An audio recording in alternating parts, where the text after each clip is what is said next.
శాంతి. 29/11/2023 మురళి.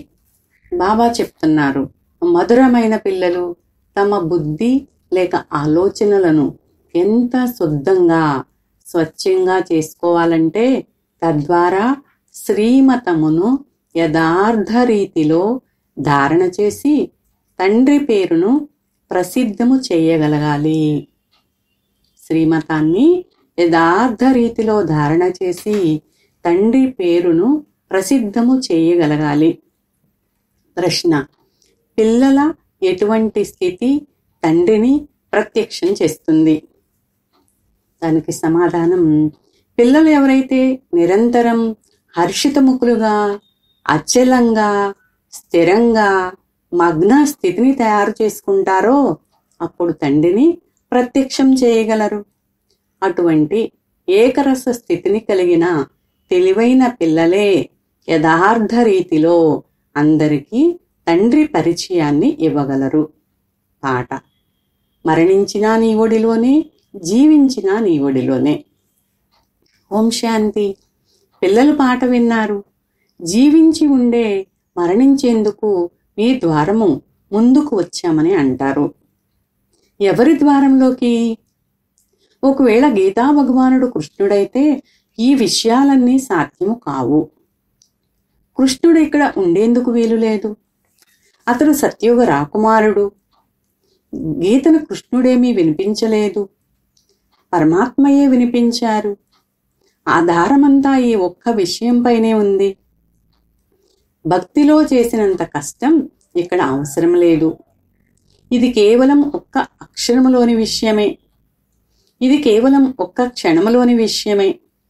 కేవలం ఈ ఒక్క విషయాన్ని నిరూపించేందుకు తండ్రి ఎంతగా శ్రమించవలసి వస్తుంది, ఎంత జ్ఞానాన్ని ఇవ్వవలసి పడుతుంది. భగవంతుడిచ్చిన ప్రాచీన జ్ఞానమే ఈ జ్ఞానము. విషయమంతా గీతపైనే ఉంది. పరంపిత పరమాత్మ అది ఇప్పుడు ప్రాయలోపమైపోయింది.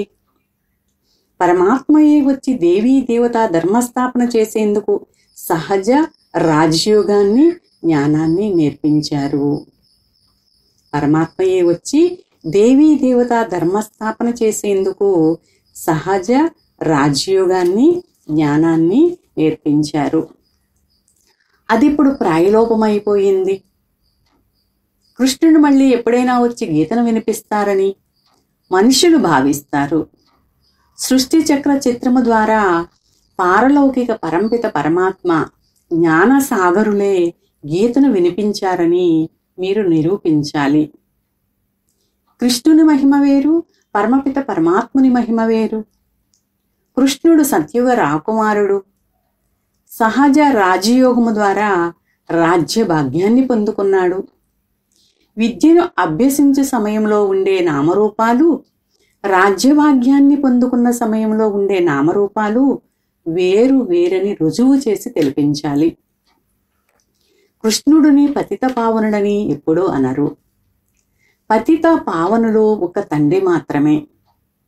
ఇప్పుడు మళ్ళీ శ్రీకృష్ణుని ఆత్మ పతిత పావనుల ద్వారా రాజయోగాన్ని నేర్చుకుని భవిష్య పావన ప్రపంచ రాకుమారునిగా తయారవుతోందని రుజువు చేసి అర్థం చేయించేందుకు కూడా యుక్తులు కావాలి. విదేశీయులకు కూడా నిరూపించి చెప్పాల్సి ఉంటుంది. నెంబర్ 1 శాస్త్రము గీత. అది సర్వశాస్త్రమయ్యి శ్రీమద్ భగవద్గీత మాత. మరి ఈ మాతకు జన్మనిచ్చిన వారెవరు? తండ్రియే తల్లిని దత్త చేసుకుంటారు కదా. గీతను ఎవరు వినిపించారు? యేసుక్రీస్తు బైబిల్ను దత్తు తీసుకున్నారని అనరు. యేసుక్రీస్తు ఇచ్చిన శిక్షణలను బైబిల్గా రూపొందించి చదువుకుంటారు. మరి గీతా శిక్షణలను ఎవరిచ్చారు? దానిని తర్వాత పుస్తకంగా చేసి చదువుతూ ఉంటారు. కానీ దీనిని గూర్చి ఎవరికీ తెలియదు. మిగిలిన శాస్త్రాలన్నింటి గురించి అయితే తెలుసు. ఈ సహజ రాజయోగ శిక్షణను ఎవరు ఇచ్చారో నిరూపించాలి. ప్రపంచం రోజురోజుకి తమోప్రధానమవుతూ పోతుంది. ఈ విషయాలన్నీ స్వచ్ఛమైన బుద్ధిలోనే కూర్చుంటాయి. శ్రీమతమును అనుసరించిన వారికి ధారణ జరుగజాలదు. మీరేమీ అర్థం చేసుకోలేరని శ్రీమతము చెప్తుంది. స్వయాన్ని జ్ఞానులమని భావించకండి. పరంపిత పరమాత్మయే గీతా భగవంతుడని, వారే పతిత పావనులు అనే విషయాన్ని మొదట నిరూపించాలి. మనుషులైతే సర్వవ్యాపి అని, లేక బ్రహ్మతత్వమని, లేక సాగరమని అనేస్తారు. నోటికి ఏది వస్తే దానిని అర్థం లేకుండా చెప్పేస్తారు. గీతా భగవంతుడు శ్రీకృష్ణుడు అని చెప్పి గీతనే ఖండించారు. తప్పులన్నీ గీత నుండే వెలువడినాయి. కావున అర్థం చేయించేందుకు గీతను తీసుకోవాల్సి వచ్చింది. గీతా భగవానుడు కృష్ణుడు కాదని నిరూపించి చెప్పమని బెనారస్లోని గుప్తా గారికి కూడా చెప్పేవారు. ఇప్పుడు సమ్మేళనాలు జరుగుతాయి. ధార్మిక వ్యక్తులంతా శాంతి కొరకు ఉపాయం ఏది అని చర్చిస్తారు. కానీ శాంతి స్థాపన పతిత మనుషుల ద్వారా సాధ్యం కాదు. పతిత పావన రండి అని పిలుస్తూ ఉంటారు. మరి శాంతి స్థాపన పతితులు ఎలా చేయగలరు? పతితులను పావనంగా చేసే తండ్రి గురించే తెలియదు. భారతదేశం పావనంగా ఉండేది, ఇప్పుడు పతితమయ్యింది. మరి పతిత పావనులు ఎవరు అన్నది ఎవరి బుద్ధిలోకి రాదు. రఘుపతి రాఘవ అని మహిమ చేస్తారు. కానీ ఆ రాముడు ఇప్పుడు లేడు. సత్యాన్ని గ్రహించక పిల్లలు పిలుస్తారు, కానీ ఏమీ తెలియదు. మరి ఇది ఎవరు వెళ్ళి అర్థం చేయిస్తారు? ఈ విషయాన్ని ఎవరు వెళ్ళి అర్థం చేయిస్తారు?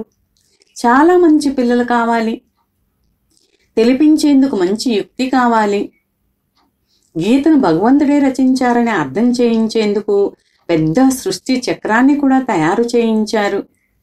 వారెవరైనా సరే అందరూ భగవంతులే కదా అని అంటారు. తండ్రి చెప్తున్నారు, మీరు అవివేకులు. నేను వచ్చి పావన రాజ్యాన్ని స్థాపన చేశాను. నా బదులు శ్రీకృష్ణుని పేరు వేసేశారు. పతితమైన వాడినే పావనంగా చేసి ప్రథమ రాకుమారునిగా తయారు చేస్తాను. భగవాన్ వాచ, నేను కృష్ణుని ఆత్మని అతని అంతిమ జన్మలో దత్తత చేసుకుని బ్రహ్మగా చేసి అతని ద్వారా జ్ఞానమునిస్తాను. బ్రహ్మ ఈ సహజ రాజయోగము ద్వారా సత్యుగపు ప్రథమ రాకుమారునిగా అవుతాడు. ఈ జ్ఞానం ఎవరి బుద్ధిలోనూ లేదు. శ్రీమద్ భగవద్గీత సర్వశాస్త్రాల తల్లి తండ్రి. మరి గీతా రచయిత ఎవరు? ఈ విషయంలో ఏ పొరపాటు జరిగిందో దానిని మొదట మీరే రుజువు చేసి చూపించాలి. ఉదాహరణానికి యేసుక్రీస్తు బైబిల్కు జన్మనిచ్చాడు. అది క్రైస్తవ ధర్మశాస్త్రంగా అయ్యింది. బైబిల్ తండ్రి ఎవరు? యేసుక్రీస్తు. క్రీస్తును తల్లి తండ్రి అని అనరు. అక్కడ తల్లి విషయమే లేదు. ఇక్కడ తల్లి తండ్రి ఇరువురు ఉన్నారు. క్రైస్తవులు కృష్ణుని ధర్మంతో పోటీ పడతారు. వారు క్రీస్తును నమ్ముతారు. బుద్ధుడు ధర్మస్థాపన చేసినందున వారి ధర్మశాస్త్రము కూడా ఉంది. ఇప్పుడు గీతను ఎవరు వినిపించారు? దాని ద్వారా ఏ ధర్మస్థాపన జరిగింది? ఇది ఎవరికీ తెలియదు. పతిత పావనుడైన పరంపిత పరమాత్మయే జ్ఞానమిచ్చారని ఎప్పుడూ చెప్పరు. పరంపిత పరమాత్మయే జ్ఞానమిచ్చారని అర్థం చేసుకునే విధంగా సృష్టి చక్ర చిత్రాన్ని తయారు చేశారు. రాధాకృష్ణులైతే సత్యుగంలో ఉంటారు. వారు తమకు తామే జ్ఞానమునిచ్చుకోలేదు. జ్ఞానమునిచ్చేవారు మరొకరు ఉండాలి.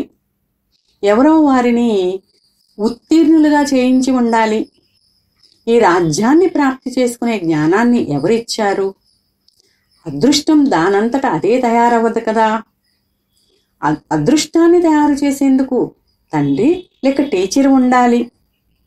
గురువు గతిని అనగా మోక్షమును ఇస్తారని అంటారు. కానీ గతి సద్గతుల అర్థం కూడా వారికి తెలియదు. ప్రవృత్తి మార్గము వారి సద్గతి జరుగుతుంది. గతి అనగా అందరూ తండ్రి వద్దకు వెళ్తారు.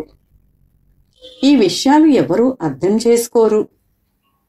వారు భక్తి మార్గంలో చాలా పెద్ద పెద్ద దుకాణాలను తెరచి కూర్చున్నారు. సత్యమైన జ్ఞాన మార్గపు దుకాణం ఇదొక్కటే. మిగిలినవన్నీ భక్తి మార్గపు దుకాణాలు. ఈ వేదశాస్త్రాలన్నీ భక్తి మార్గపు సామగ్రి అని తండ్రి చెప్తున్నారు. ఈ జపతపాలు, వేదశాస్త్రాలు మొదలైన వాటి అధ్యయనము ద్వారా నేను లభించనని తండ్రి చెప్తున్నారు. ఈ జప తపాలు, వేద శాస్త్రాలు మొదలైన వాటి అధ్యయనం ద్వారా నేను లభించనని తండ్రి చెప్తున్నారు. నేను పిల్లలకు జ్ఞానమునిచ్చి పావనంగా చేస్తాను. సమస్త సృష్టికి సద్గతిదాతను. గతి ముక్తిధామం మీదుగా మీరు సద్గతిలోకి రావాలి. అందరూ సత్యుగంలోకి రారు. ఇది తయారైన డ్రామా.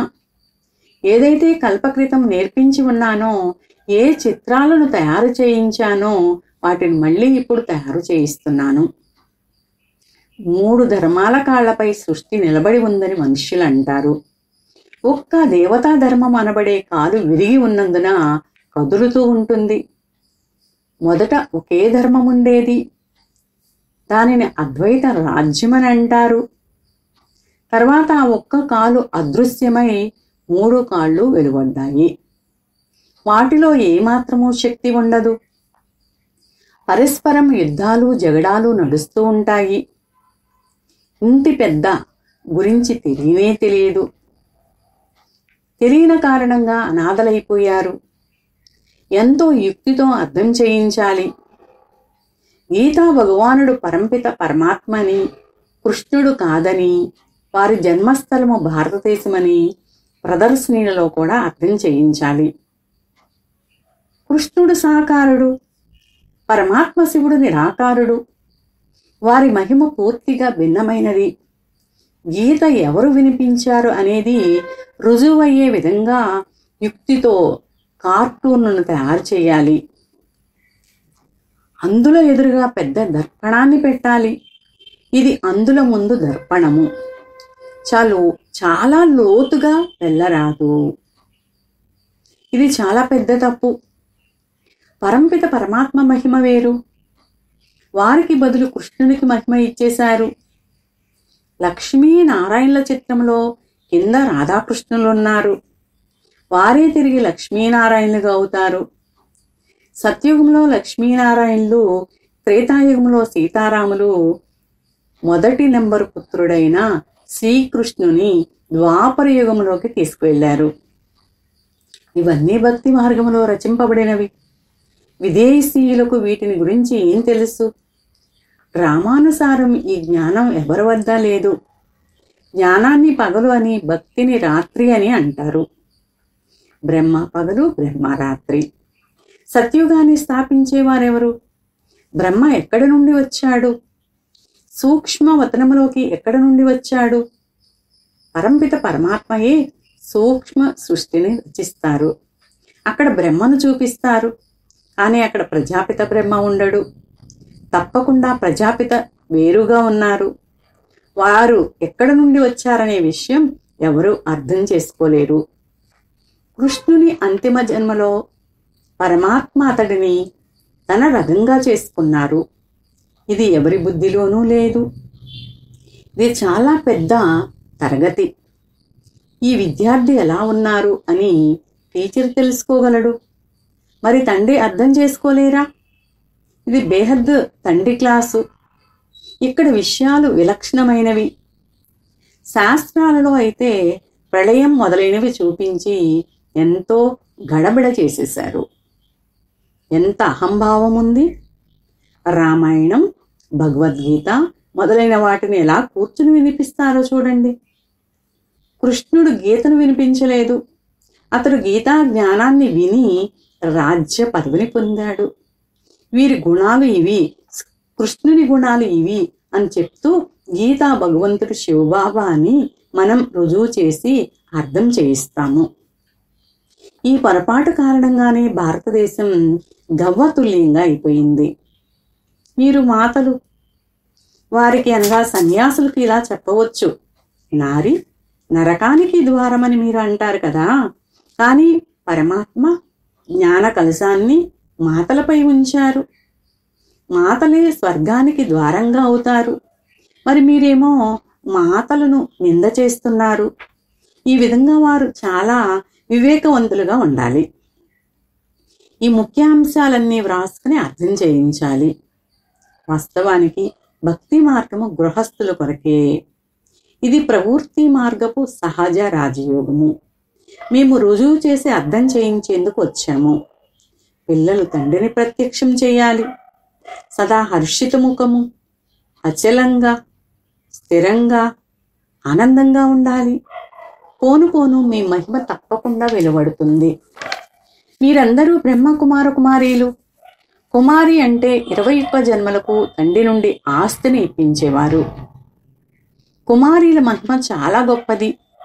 మీ మమ్మ ముఖ్యమైన కుమారి. చంద్రుని ముందు మంచి నక్షత్రము కూడా కావాలి. వీరు జ్ఞానసూర్యులు శివబాబా. ఈ గుప్తమమ్మ బ్రహ్మ వేరే. ఈ రహస్యాన్ని పిల్లలైన మీరే అర్థం చేసుకుని ఇతరులకు అర్థం చేయించగలరు. ఈ మమ్మ పేరు వేరు, మందిరాలు వారివే. ఈ గుప్త వృద్ధ తల్లికి బ్రహ్మకు మందిరాలు లేవు. ఈ మాతాపితలు సంయుక్తంగా ఉన్నారు. ఇది ప్రపంచానికి తెలియదు. కృష్ణుడు ఇలా మాతాపితగా అవ్వలేడు. అతడు సత్యుగ రాకుమారుడు. కృష్ణునిలో భగవంతుడు రాలేడు. అర్థం చేయించడం చాలా సహజం. గీతా భగవానుని మహిమ వేరు. వారు పతిత పావనుడు.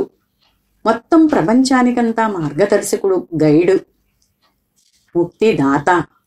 మనుష్యులు చిత్రాల ద్వారా తప్పకుండా పరమాత్మ మహిమ భిన్నమైందని, అందరూ ఒకే విధంగా ఉండరని అర్థం చేసుకుంటారు. మంచిది. మధురాతి మధురమైన అపురూపమైన పిల్లలకు మాతాపిత బాప్దాదాల ప్రియస్మృతులు మరియు గుడ్ మార్నింగ్. ఆత్మిక పిల్లలకు ఆత్మిక తండ్రి నమస్తే. हम रूहानी बच्चों की रूहानी माता पिता और बाप दादा को याद प्यार गुड मॉर्निंग और नमस्ते. मेरा बाबा मीठा बाबा प्यारा बाबा शुक्रिया बाबा. ధారణ కొరకు ముఖ్యమైన సారము.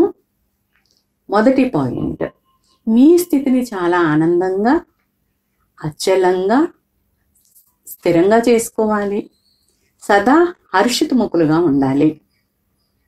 రెండో పాయింట్, జ్ఞానపు శుద్ధమైన నశాలో ఉండి తండ్రిని ప్రత్యక్షం చేయాలి. గీతా భగవానుని రుజువు చేసి తండ్రి సత్యమైన పరిచయమనివ్వాలి. బాబా వరదానాన్ని ఇస్తున్నారు.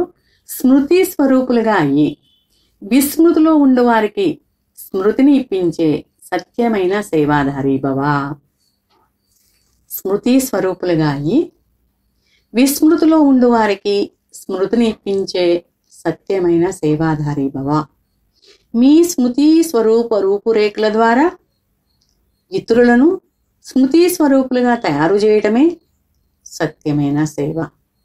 మీ రూపురేఖలు ఇతరులను నేను ఆత్మను అనే స్మృతిని ఇప్పించాలి. వారు మస్తకములో ప్రకాశిస్తున్న ఆత్మను, నేను మణిని మాత్రమే చూడాలి. ఎలాగైతే పాము పగడపై మణిని చూసి పాము వైపు ఎవరి ధ్యానమో వెళ్ళదో, అలా అవినాశిగా మెరుస్తున్న మణిని చూసి దేహభావాన్ని మర్చిపోవాలి. అటెన్షన్ స్వతహాగా ఆత్మ వైపు వెళ్ళాలి. విస్మృతిలో ఉన్న వారికి స్మృతి కలగాలి. అప్పుడు సత్యమైన సేవాదారులు అని అంటారు. స్లోగన్: అవగుణాలను ధారణ చేసే బుద్ధిని నాశనం చేసి సతోప్రధానమైన దివ్య బుద్ధిని ధారణ చెయ్యండి. అవగుణాలను ధారణ చేసే బుద్ధిని నాశనం చేసి సతోప్రధానమైన దివ్య బుద్ధిని ధారణ చెయ్యండి. ఓం శాంతి.